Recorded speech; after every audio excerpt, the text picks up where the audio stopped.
This is 100 Years of Cocks.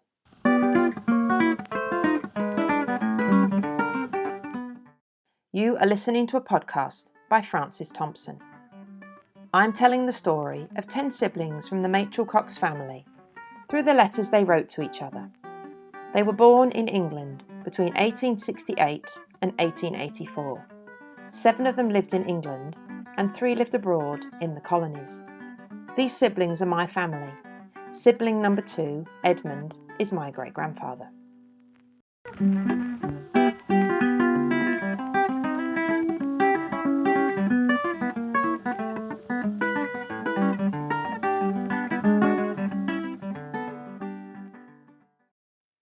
In October 1907, Neville, who is sibling number 4, is in mainland Europe. He wrote 2 long letters to his siblings, describing his travels from London to Naples, where he was due to catch his ship back to Africa. He is writing this letter from the Hotel International au Lac in the town of Lugano in Switzerland, which is right on the waterfront of Lake Lugano. The hotel was brand new when Neville stayed there, built in 1906, and the Schmidt family still run this grand old historic hotel today. Neville's letter was written on hotel-headed notepaper, with an image of the hotel at the top of the page. I will put both images on Twitter.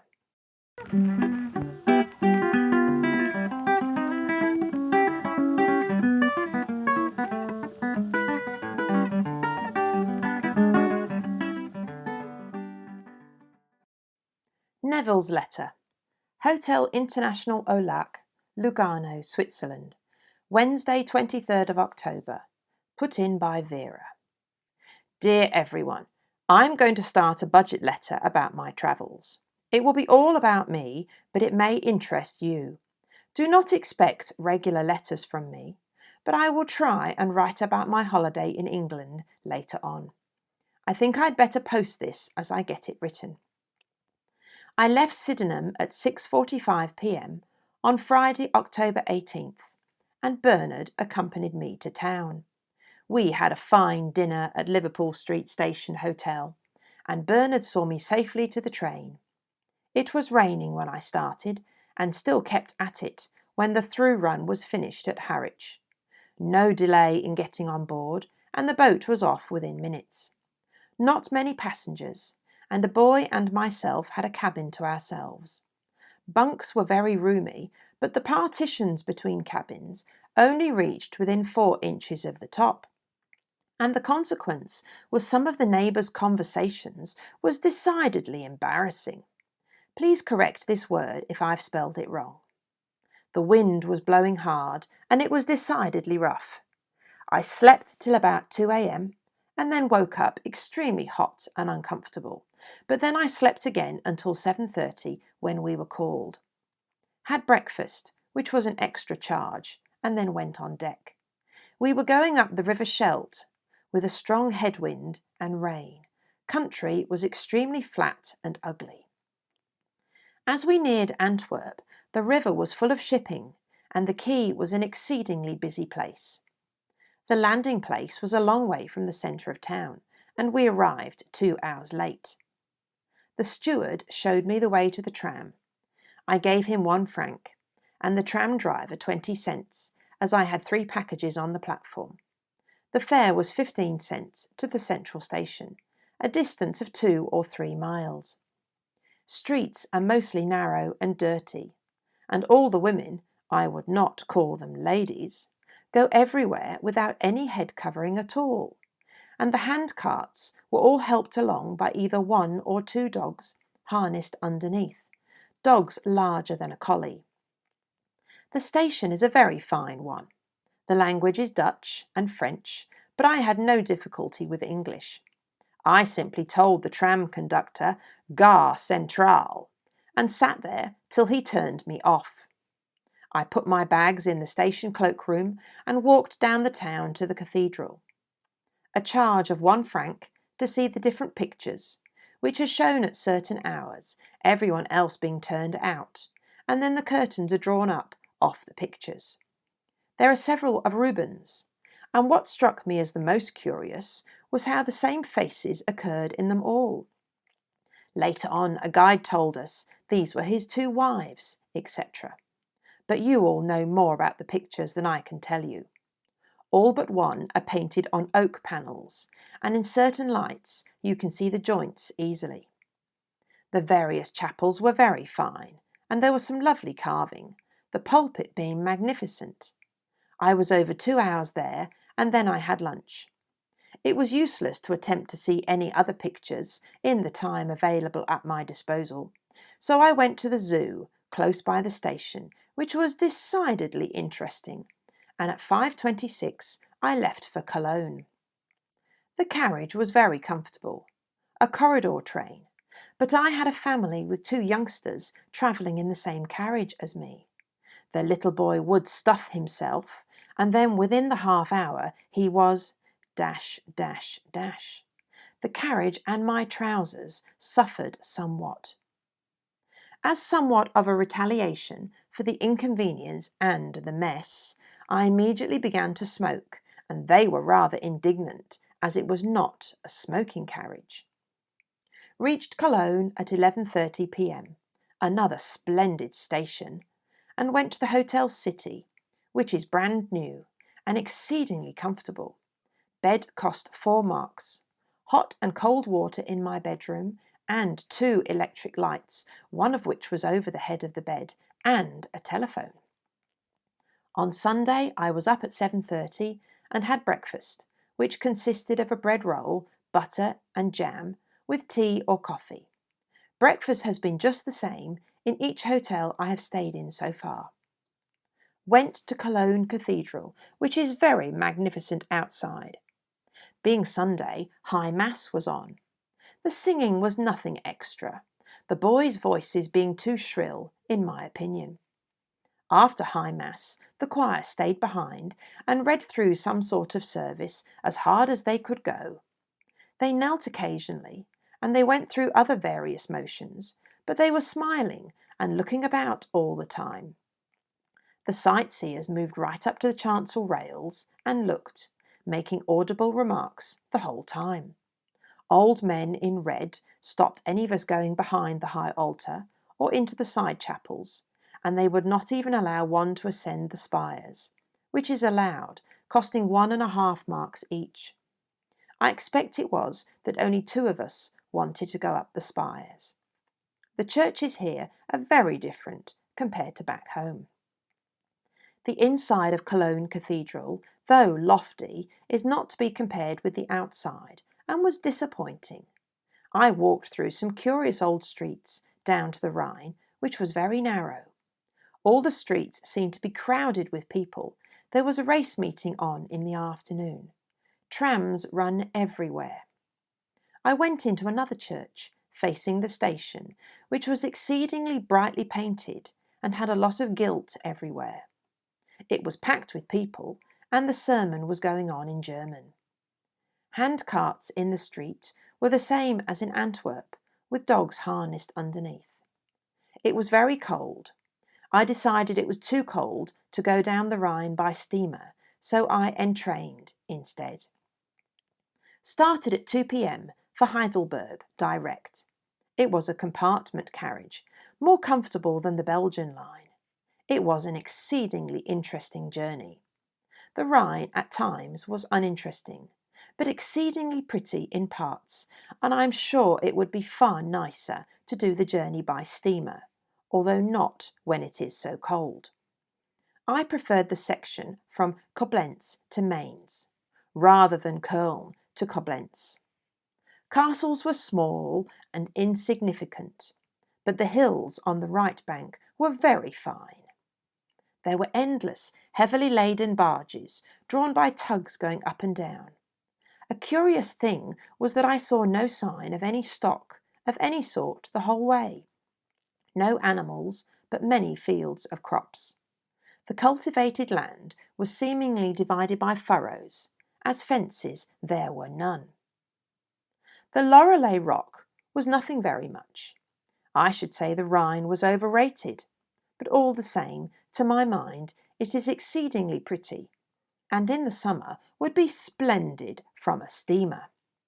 I changed trains at Mainz, where it was dark, and went on to Heidelberg, arriving there at 8:45 and going to the Hotel Lang. Bed cost 3 marks.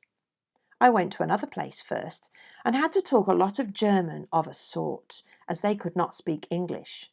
But really, they speak English at most of the hotels here.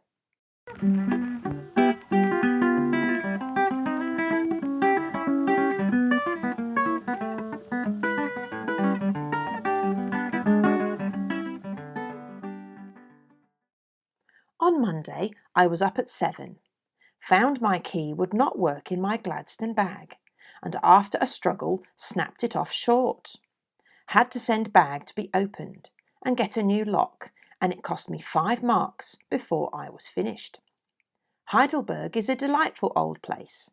The walk along the river promenade is very nice.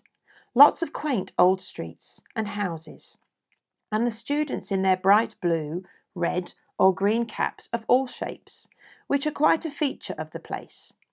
The people look very unathletic and decidedly out of condition. The men were crowded into all the beer halls and were exceedingly free and easy on the streets with the town girls.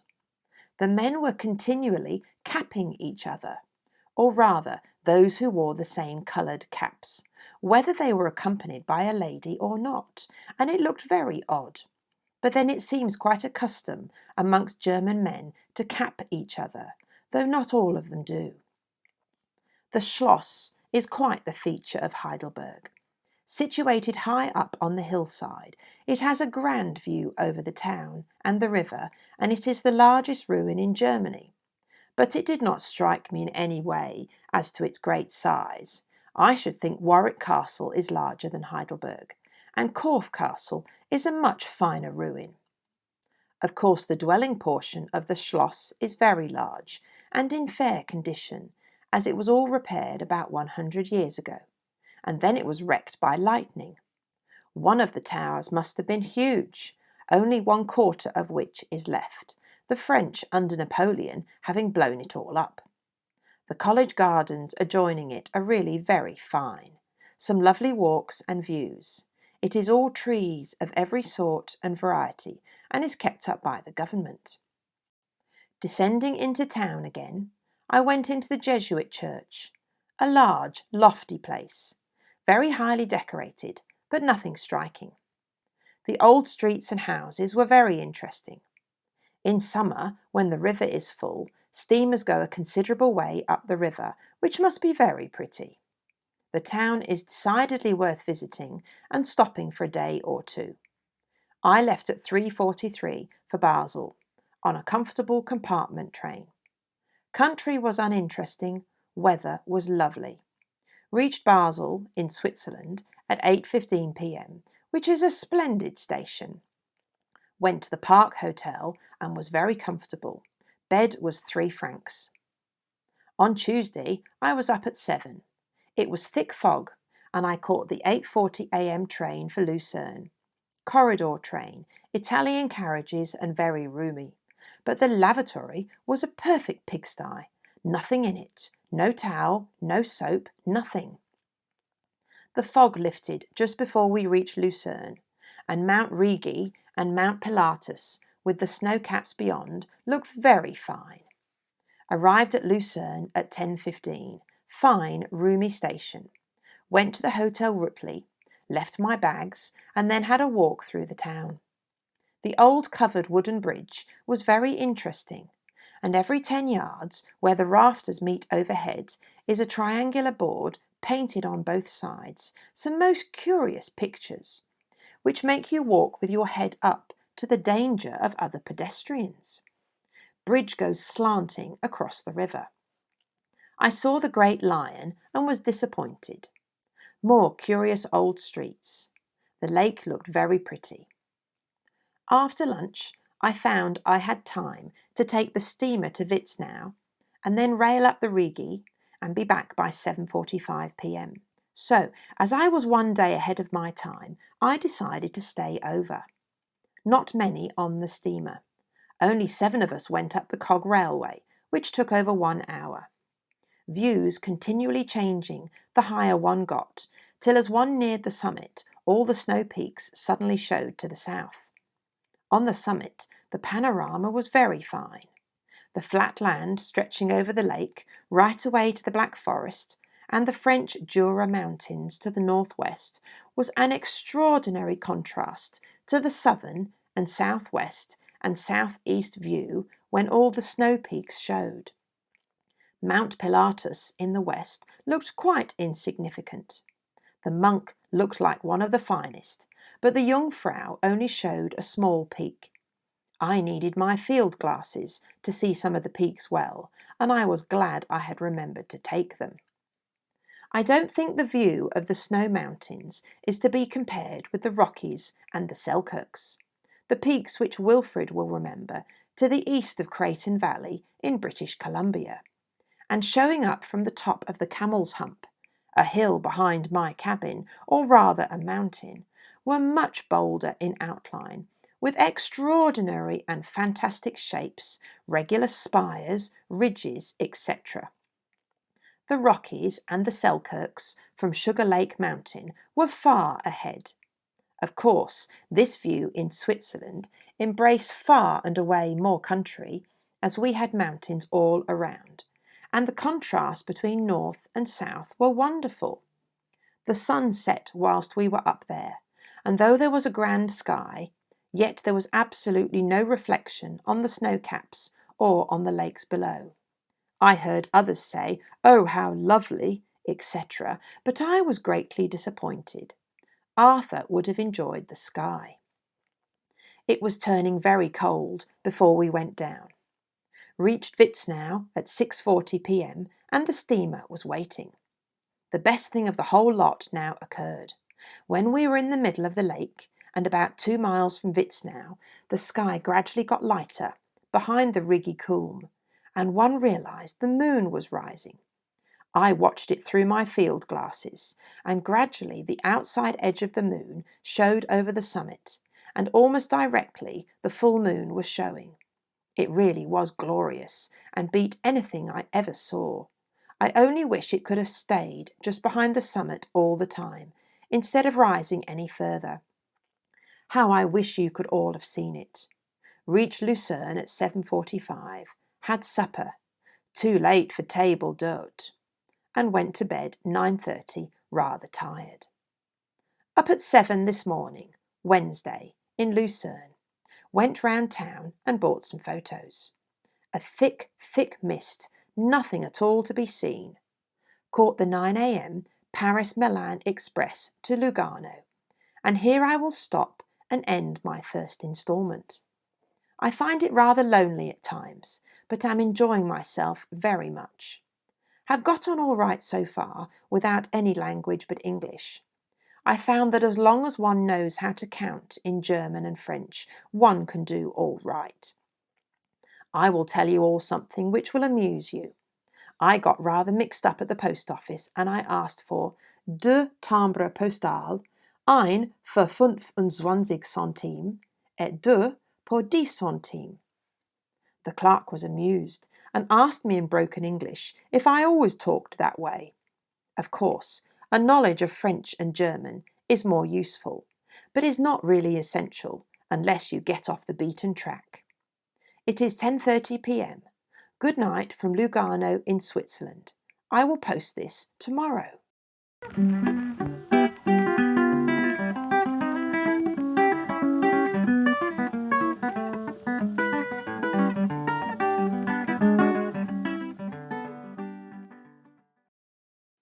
Notes on Neville's letter. I've just spent a few enjoyable hours looking up all the places Neville visited. Bernard and Neville have dinner at Liverpool Street Station Hotel, and then Neville's train goes from London to Harwich in Essex. The boat takes Neville to Antwerp in Belgium, and straight away he is shocked at how different mainland Europe is to England. He comments that the women are not wearing hats, and so he wouldn't describe them as ladies. If you look at any photos of England in the early 1900s, everyone wore hats out of doors, whether in summer or winter. Even children wore hats and bonnets. It was an accepted way of life. The Cathedral of Our Lady in Antwerp still has the famous paintings by Rubens. Neville paid £1 to look at the paintings in the cathedral in 1907. Entrance today will cost you €6. Neville takes a train from Antwerp to Cologne and is impressed with his hotel. 2 electric lights in a hotel bedroom, including a light next to the bed. This was something new and fancy for Neville to record in his letter. As children, the siblings would have had candles in their bedrooms, possibly, and later the house would have had gaslight, so electric lights would still be considered very modern in 1907. I think Arthur's school, Garfield House in Plymouth, still had gaslight in 1907. Installing electric light was expensive. And Edmund lives in a rectory, which is owned by the Stanton Ironworks. In later letters, it is clear that his house still has gaslight until the 1920s. And Neville's hotel room had its own telephone as well. In 1907, the majority of the siblings had not yet used a telephone. Quite a few of them were scared of the idea. It's not clear when the term continental breakfast started being used, and Neville doesn't appear to know the term. He is describing a continental breakfast, though, and he sounds surprised that he hasn't been offered a breakfast of ham, eggs, or kippers, especially as he is staying in comfortable hotels. The family are wealthy, with live-in cooks and maids. I think I'd possibly have a hot breakfast every day if I had a cook to make it for me. Neville is fascinated by the River Rhine. It is clear that he's not travelled through Europe before, and he encourages his siblings to visit in the summer when the weather is better. I'd never heard of the Loreley Rock before. There appears to be disagreement as to whether you pronounce it Loreley or Lorelei or Loreley. It's 132 metres high, right on the banks of the River Rhine in Germany. Legend has it that a German maiden threw herself off the top into the river in despair over her unfaithful lover. The myth is that she was transformed into a mermaid and she then lured fishermen to their deaths. It is a place of music and legend, and I'm sure the view from the top, looking down on the river, must be lovely. But Neville is travelling in the autumn. It's cold, and he's not very impressed by the rocky hill. Neville next manages to break the lock off his leather Gladstone bag, and he can't get it open. His overnight hotel costs 3 German marks, but getting his bag fixed cost 5 marks. Today, if I was able to travel, would I pay more than one night's accommodation to get a bag fixed, or would I buy a new bag? I suppose this means that Neville's leather Gladstone bag probably cost more than one night at a hotel. Neville's next stop is Heidelberg. Schloss is the German word for castle, and photos of it online show a fabulous castle, partly renovated, but some of it still in ruins. Neville does make me laugh. He enjoys his visit, but he says Warwick Castle is bigger, and Corfe Castle is a better ruin. Both of those castles are in England.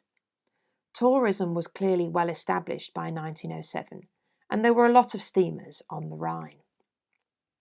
Neville gets a train to Lucerne in Switzerland next, and this train has very dirty toilets. And he describes an old wooden bridge which crosses the river. There are actually 2 ancient wooden covered bridges, and both have triangular-shaped paintings attached to the roof beams above your head. Thanks to online maps, you can visit Lucerne from your armchair and see these lovely old wooden bridges. If you use Street View, you can drop the little yellow figure down onto the bridge and see it all quite clearly. Neville is quite right. If you walked across the bridge, looking up at the paintings above your head, you'd bump into people.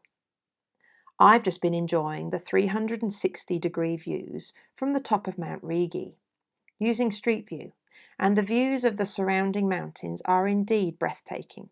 It's great exploring Europe via computer if you can't do it in person. My Machel Cox relatives would be astounded. Neville took a steamer across Lake Lucerne to Witznau before taking the cog railway up to the top of Mount Rigi. The railway which Neville describes opened in 1871, and there were only 7 passengers on it on a cold October day in 1907. I think it was probably pulled by a steam engine. And Neville loves the view and is pleased that he remembered his binoculars, although I do like the delightful term field glasses, although he can't help comparing the Swiss mountains with the Rockies and the Selkirks in Canada. Neville either lived and worked in British Columbia, or perhaps he had previously just been visiting Wilfrid in Creighton Valley. In later letters, there is some discussion between Enid and Wilfrid about whether the Swiss or the Canadian mountains are better. And Neville then describes the moon rising and the view of the mountains across the lake from the steamship, saying it really was glorious. But he is a bit lonely, and he wishes one of his siblings was with him. Online reviews can be very entertaining. One person asked, "Is the view from Mount Rigi really worth it?" And another review says that the trip up Mount Rigi is an adventure in itself, and the locals call it the Queen of the Mountains. Researching Neville's travels have made me want to plan a holiday to Switzerland. One day, hopefully. De timbre postal. Ein für 25 Centimes et deux pour 10 centimes. Apologies for my terrible accent. Neville was asking for 2 postage stamps, one costing 25 centimes and 2 costing 10 centimes, using a mixture of French and German. There would be no euros for many decades yet. Neville would have had a pocket full of coins, Belgian francs, German marks, Swiss francs and Italian lira.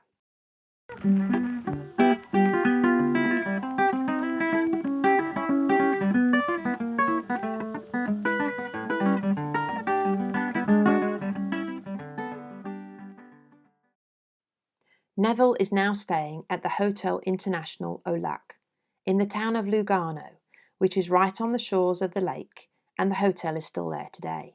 This was his first letter. He started his second instalment before he left Lugano, describing another Englishman who is loud and speaks terrible French and shouts at the waiter during dinner. Not the done thing, in Neville's opinion. He then travels south to Lake Como, Milan, Venice, which is very smelly. Then he goes to Rome, Naples and Pompeii.